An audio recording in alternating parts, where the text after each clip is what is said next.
জয়পুরে আবারও বিনামূল্যে চক্ষু পরীক্ষা শিবির আয়োজিত হল পুরুলিয়ার জয়পুর নিউ রাজবাড়ির জয়পুর বিশিষ্ট সমাজসেবী দিব্যজ্যোতি সিংদেবের উদ্যোগে এবং মিনতি দেবীর ওয়েলফেয়ার সোসাইটি নেতাজি আই হসপিটালের সহযোগিতায় শনিবার শিবিরটি অনুষ্ঠিত হয়েছে। দিব্যজ্যোতি সিংদেবের উদ্যোগে 4 বছরে প্রায় 4,500 মানুষের চোখের দৃষ্টি ফিরে পেয়েছে। এছাড়া পরবর্তীকালেও এই শিবির চলতে থাকবে বলে জানা গিয়েছে।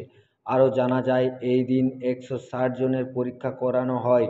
তাদের মধ্যে 35 জন চোখ ছানি পড়ায় তাদেরকে আগামী মাসে ছানি অপারেশনের জন্য নিয়ে যাওয়া হবে।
পুরুলিয়া জেলার জয়পুরে জয়পুর মিনতি দেবী ওয়েলফেয়ার সোসাইটির উদ্যোগে আজ আমরা প্রায় 4 বছর ধরে বিনামূল্যে চক্ষু ছানি পরীক্ষা ও ছানি অপারেশনের শিবির চালিয়ে যাচ্ছি রামচন্দ্রপুর নেতাজি আই হসপিটালের সহযোগিতা।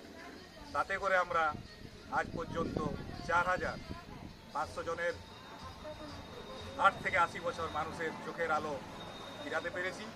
তাই আমরা প্রত্যেক জয়পুরবাসী থেকে শুরু করে পুরুলিয়াবাসী সবাই গর্বিত এবং আমাদের সাথে যারা এই কাজে সবসময় সহযোগিতা করে আসছেন তাদেরকেও অসংখ্য ধন্যবাদ।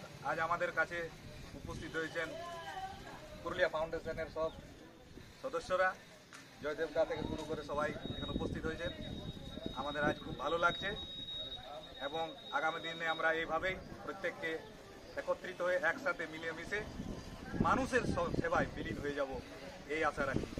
ধন্যবাদ।